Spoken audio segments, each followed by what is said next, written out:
जय हिंद। देखिए यूएनएफसीसी के द्वारा जो सम्मेलन बुलाया जाता है जिसे सीओपी कहते हैं, ये अभी जो सीओपी 26 जो स्कॉटलैंड में हुआ इसके बारे में समझते हैं, और नेट जीरो कार्बन इमिशन के बारे में क्या है इसको समझते हैं। देखिए पृथ्वी का टेम्परेचर हमेशा बढ़ते जा रहा था जिससे क्लाइमेट चेंज का खतरा हो रहा था, इसलिए 1992 में इस पृथ्वी को बचाने के लिए पृथ्वी सम्मेलन बुलाया गया ब्राजील के शहर रियो डी जेनेरियो में। अब इसे रियो सम्मेलन या पृथ्वी सम्मेलन भी कहते हैं 1992। इसका मुख्य उद्देश्य था, इसने एक एजेंडा 21 पारित किया। एजेंडा 21 क्या है? देखिए ये 1992 में हुआ। अब 1992 में इसको टर्म्स को समझिए, जब कभी हम कोई सन लिखते हैं जैसे 1992 लिख रहे हैं, तो ये पहला जो दो अक्षर है ये इस सदी को बताता है जो शताब्दी या जो सेंचुरी बीत चुकी है। तो 19 लिखा है तो 19 सदी बीत चुकी है, और ये है एक उसके आगे है यानी 20वीं सदी चल रही है। और 20वीं सदी में भी देखिएगा तो ये 8 साल ही बचा हुआ है, यानी 8 साल बाद कौन सी सदी आ जाएगी? 21वीं सदी। जैसे अभी हम लिखते हैं, मान के चलिए 2008 लिखते हैं, तो ये वह सदी है जो बीत चुकी है, यानी 20 सदी बीत चुकी है, और उसके आगे भी है यानी एक और आगे, तो 21वीं सदी। तो इन्होंने देखा कि 1992 में हम लोग 19वीं सदी जी चुके, 20वीं सदी में बस 8 साल बचा हुआ है, यानी कौन सी सदी आने वाली थी? तो 21वीं सदी आने वाली थी। तो 21वीं सदी को बचाने के लिए इन्होंने एजेंडा 21 पारित किया था और कहा था कि पृथ्वी को बचाना हर हाल में जरूरी है, क्लाइमेट चेंज से दिक्कत हो जाएगा। तो इसकी जिम्मेदारी इस सम्मेलन में दे दिया गया यूएनएफसीसी को। यूएनएफसीसी का फुल फॉर्म होता है United nation framework convention on climate change. इसी की पूरी जिम्मेदारी देगी कि भैया तुम्हारा ही काम है कि पर्यावरण का ध्यान रखना। अब इसमें क्या है कि उस यूएनएफसीसी में 193 मेंबर देश बने सब। इसका मुख्य उद्देश्य था कि पृथ्वी के टेम्परेचर को हम 2 डिग्री सेल्सियस से ज्यादा नहीं बढ़ने देना है, उससे कम ही रखना है। इसमें हर साल बैठक बुलाई जाने लगी। तो ये बैठक बुलाना जरूरी था ताकि इस बात का गहन चिंता और चिंतन किया जा सके कि कितना काम हुआ है।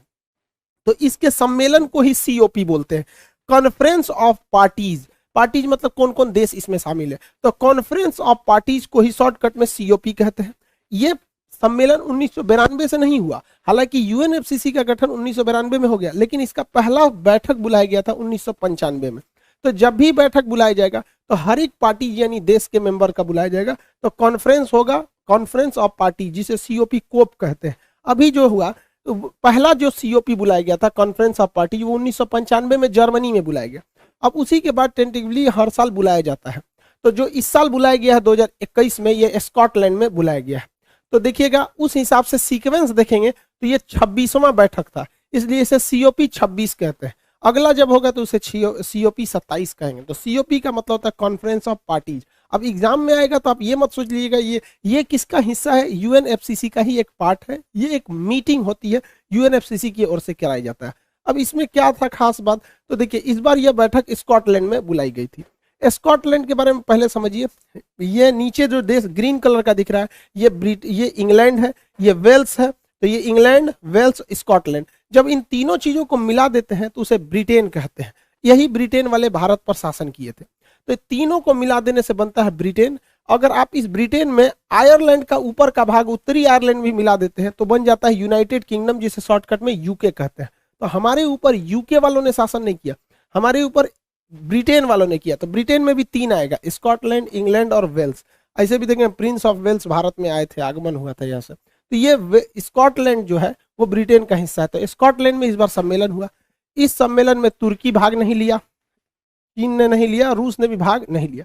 इस सम्मेलन का मुख्य उद्देश्य जो आकर्षक पॉइंट था वो था नेट जीरो कार्बन इमिशन 2050 तक। 2050 तक कार्बन का नेट जीरो कर देना है।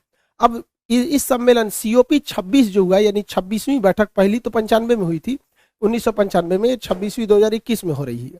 तो इसमें मुख्य उद्देश्य इन्होंने कहा कि पूरी दुनिया को 2050 तक नेट जीरो करना है। नेट जीरो मतलब जितना कार्बन का हम उत्सर्जन करेंगे उतना ही कार्बन को हम सोख लेंगे। जैसे हम मान के चलिए 100 रुपया कमाए तो 100 रुपया खर्चा कर दिए, इसको कहते हैं नेट जीरो हो गया। मतलब जितना आया उतना चला गया। तो हम ऐसा नहीं है कि कार्बन डाइऑक्साइड का उत्सर्जन ही नहीं कर सकते, गाड़ियां चलेंगी तो धुएं निकलेंगे। किसी भी चीज को जलाइएगा तो उसमें 99% है कि आपको उसमें क्या निकलेगा, कार्बन डाइऑक्साइड निकलेगा, और आधा जलाइएगा तो कार्बन मोनोऑक्साइड निकलेगा। तो हम कार्बन डाइऑक्साइड को तो रोक ही नहीं सकते, बट इतना है कि एब्जॉर्ब कर सकते हैं। तो इन्होंने 2050 का डेट दिया, लेकिन रूस और चाइना कहा कि भाई हम 2060 तक ही हम इसको कर पाएंगे। भारत ने कहा कि भैया हम 2070 तक कर पाएंगे। तो भारत नेट जीरो जो है वो 2070 तक कर पाएगा, क्योंकि अगर हम बहुत ज्यादा कार्बन की इमिशन को कम करेंगे तो फैक्ट्रीज वगैरह को बंद करनी पड़ेगी। अब कई देश ऐसे हैं जो कार्बन सिंक को कर देते हैं, कार्बन डाइऑक्साइड को इतना ना सोख लेते हैं जिसका कोई हद नहीं। देखिए, कार्बन डाइऑक्साइड को सोखने की सबसे ज्यादा क्षमता समुद्र में थी, बट ये लोगों ने अब तक इंडस्ट्रियल रिवोल्यूशन जो हुआ था उसके बाद इतना ना कार्बन डाइऑक्साइड को सोखा है, इतना CO2 को सोखा है कि अब इनकी क्षमता खत्म हो चुकी है। अब महासागरों ने जवाब दे दिया, तो एक ही रास्ते बनते हैं, जंगल। ये कार्बन डाइऑक्साइड को लेके फोटोसिंथेसिस करके ऑक्सीजन दे देते हैं। तो जहां जंगल ज्यादा है उन्हें कार्बन सिंक कहा जाता है। ब्राजील के जंगलों को कार्बन सिंक, दुनिया का सबसे बड़ा कार्बन सिंक माना जाता है। उन्हें पूरी दुनिया का 20% ऑक्सीजन अकेले ब्राजील के जंगलों से आ जाता है, इसलिए उसे पृथ्वी का फेफड़ा कहा जाता है। हालांकि कई ऐसे भी देश हैं जहां पर कार्बन का उत्सर्जन बहुत ही कम होता है, इतना कम होता है कि उन्हें हम लोग मतलब कार्बन सिंक में रखते हैं। जैसे 2 देश आते हैं इसमें सबसे प्रमुख, एक यहाँ आता है दक्षिणी अमेरिका के देश सूरीनाम। ये सूरीनाम में कार्बन सिंक बहुत ज्यादा है, यहाँ पे कार्बन का उत्सर्जन एकदम नेट जीरो अभी हो चुके हैं, ये लोग नेट जीरो हो चुके हैं। और यहाँ भारत का पड़ोसी राज्य भूटान की बात करेंगे तो ये नेट जीरो तो है ही है, ये कार्बन निगेटिव है, यानी इसके पास कार्बन जितना उत्सर्जित होता है उससे ज्यादा ही उसको सोख लेता है। और अगल बगल भारत से भी जो CO2 उड़ के जाता है, चाइना से जाता है, नेपाल से जाता है, उसको भी ये सोख लेता है। तो अभी कार्बन डाइऑक्साइड के मामले में सबसे बेहतर देश है भूटान। देखिए, CO2 का सबसे ज्यादा अगर उत्पादन का देखेंगे, उत्सर्जन कौन करता है, तो वो अमेरिका करता है। 27% CO2 वो निकालता है। रीजन क्या है, वहां पे फैक्ट्रीज बहुत ज्यादा है, जितनी फैक्ट्री चलेंगे उसमें से धुआं निकलेगा, CO2 का उत्सर्जन ज्यादा होगा। डोनाल्ड ट्रंप तो कहते कि हम इस CO2 को मतलब कोप सम्मेलन से ही बाहर आ जाएंगे। तो जो बाइडेन बहुत अच्छा है जो इस मैटर पे आया है। चाइना जो है वो 14% सेकेंड नंबर पे है, थर्ड नंबर पे भारत आता है 7% पे।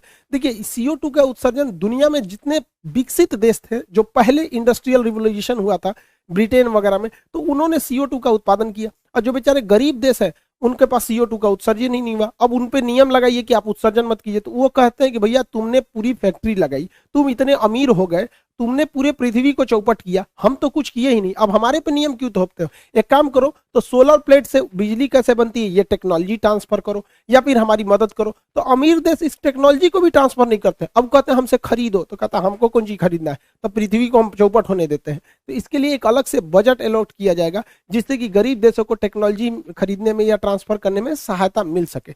अब हम ये जितना भी CO2 वगैरह का समस्या है, ये विकसित देशों की ही अपनी समस्या है। अब भारत के ऊपर दबाव बनाया जा रहा था सारे देशों की ओर से कि नहीं, आप भी 2050 तक कार्बन मतलब नेट जीरो कीजिए। तो भारत कहाँ से नेट जीरो कर देंगे, हमें अपनी फैक्ट्रीज बंद करनी पड़ेगी। अब भारत के ऊपर इतना दबाव बनाया जा रहा था कि आप कोयले का उत्पादन कम कीजिए। अब आप ही देखिए, कोयला की कमी पड़ी थी भारत में, तो ऑस्ट्रेलिया से खरीद के आया, हर चीज महंगी हो गई, बिजली महंगा हो गया, जितनी फैक्ट्रीज के प्रोडक्ट थे सब महंगे हो गए थे। तो अगर हम CO2 का उत्सर्जन कम कर देंगे तो हमारी फैक्ट्रीज भी शट डाउन होगी। एक्चुअली यही कोयला को जलाने से बहुत ज्यादा धुआं निकलता है, बट फैक्ट्रीज भी तो चलती है। भारत के सामने बड़ी समस्या, तो इसमें भारत ने बहुत ही बेहतरीन रणनीति चला। भारत ने कहा कि ठीक है, चलो अगर आप चाहते हैं कि हम CO2 कम उत्सर्जित करें तो हमको यूरेनियम आप उपलब्ध करा दीजिए। अब यूरेनियम देखिए, यूरेनियम भारत में होता नहीं है, ना बराबर होता है। जादू घोड़ा की खान झारखंड की है, बट उसमें अच्छा यूरेनियम नहीं मिलता है। यूरेनियम से हम परमाणु बिजली बना सकते हैं, और परमाणु बिजली जो होता है वो प्रदूषण नहीं फैलाता है, ना बराबर प्रदूषण फैलाता है। और ये परमाणु बिजली घर बहुत ज्यादा मात्रा में बिजली उपलब्ध करा देता है। लेकिन हमको यूरेनियम चाहिए, यूरेनियम हमें मिल नहीं पाता है, क्योंकि नियम है कि यूरेनियम उन्हीं को इजीली मिलेगा जो न्यूक्लियर सप्लायर ग्रुप यानी NSG के सदस्य हैं। अब NSG की स्थापना 1974 में हुई थी। वर्तमान में इसमें 48 देश है, 48 देश। भारत उसमें शामिल नहीं है। जो इसमें शामिल नहीं, उसे यूरेनियम इजीली मिल नहीं पाता है। हम लोग को इंडिविजुअली लेना पड़ता है, कनाडा से, ऑस्ट्रेलिया से, कजाकिस्तान से, बड़ा टाइम लगता है, काफी महंगे मिलते हैं। तो भारत ने बहुत अच्छा दाव खेल दिया कि भैया एक काम करो, अगर हम चाहते हो कि हम कार्बन का कम उत्सर्जन करें, पृथ्वी को बचाना चाहते हो, तो तुम थोड़ा सा ईगो छोड़ो, NSG में हमें शामिल कर दो। अब चाइना इसका विरोध कर देता है। चाइना कहता है कि हम NSG में शामिल नहीं करेंगे, क्योंकि चाइना को पता है कि अगर NSG में शामिल कर दिया जाएगा भारत को, तो भारत विदेशों से तो यूरेनियम खरीद के उससे बिजली घर में डाल देगा, और जो भारत का खुद का यूरेनियम है उसे हम परमाणु बम में डाल सकते हैं। अभी क्या है, हमारे पास यूरेनियम ही नहीं, तो थोड़ा सा यूरेनियम परमाणु बम के लिए डालते हैं, थोड़ा सा यूरेनियम हम डालते हैं बिजली घर के लिए। लेकिन जिस दिन NSG के सदस्य बन जाएंगे उस दिन तो हम लोगों को आराम से बाहर से यूरेनियम मिल जाएगा, और भारत में इतना अवेलेबल है कि हम परमाणु बम की पूर्ति कर सकते हैं। अब भारत के ऊपर लो दबाव बनाओ, तो भारत ने साफ कह दिया कि दुनिया हमें NSG का सदस्य बनाए, हम 2050 तक कार्बन फ्री मतलब नेट जीरो पे हम आ जाएंगे। अब चाइना इस पे अड़ंगा लगाता है। चाइना कहता है नहीं, पहले भारत NPT पर साइन करे। NPT का मतलब होता है न्यूक्लियर नॉन प्रोलिफरेशन ट्रीटी, मतलब हम कभी भी अपनी परमाणु को, मतलब परमाणु टेक्नोलॉजी को दूसरे को साझा नहीं करेंगे, और ना ही हम परमाणु बम को रखेंगे। परमाणु बम हम नहीं बनाएंगे, बल्कि हम परमाणु ऊर्जा को रखेंगे। तो ये नियम बनाया गया था 1968 में। भारत इस पर साइन नहीं किया क्योंकि भारत ने परमाणु बम बना लिया। एक्चुअली ये भेदभाव वाली संधि थी। इसमें कहा गया था कि 5 देश परमाणु बम रख सकते हैं। अमेरिका रख सकता है, ब्रिटेन, फ्रांस, रूस और चाइना रख सकता है, इसके अलावा और कोई नहीं रख सकता है। तो भारत ने इस पर साइन नहीं किया।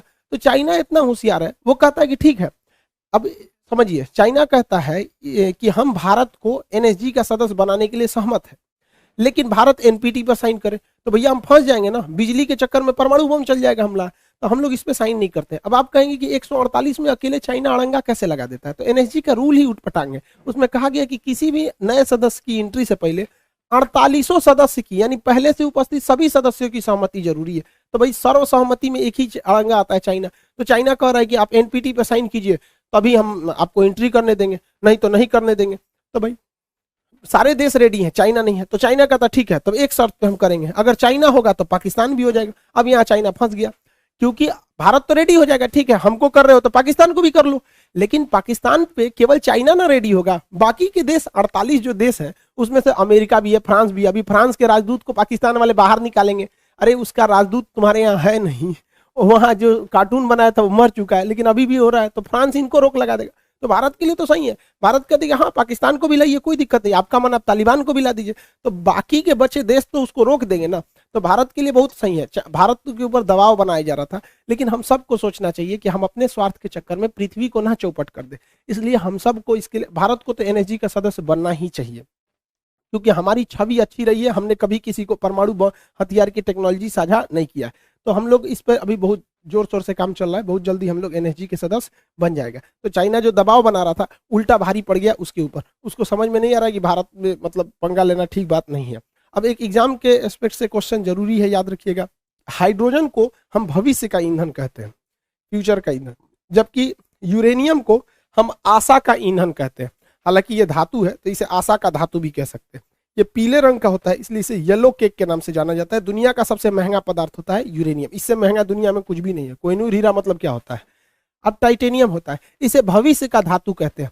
अब भविष्य का धातु और टाइटेनियम का प्रयोग मिसाइलों में करते हैं। मिसाइल की बाहरी परत टाइटेनियम की बनी होती है, इसलिए इसे स्ट्रेटेजिक यानी युद्धक सेना के काम में आने वाला स्ट्रेटेजिक धातु या भविष्य का धातु कहते हैं। जबकि भविष्य का ईंधन हाइड्रोजन को कहते हैं, आशा का ईंधन या आदर्श का धातु हम लोग यूरेनियम को कहते हैं। आई होप आप यूएनएफसीसी और सीओपी सम्मेलन समझ गए होंगे। मिलेंगे नेक्स्ट क्लास में। जय हिंद।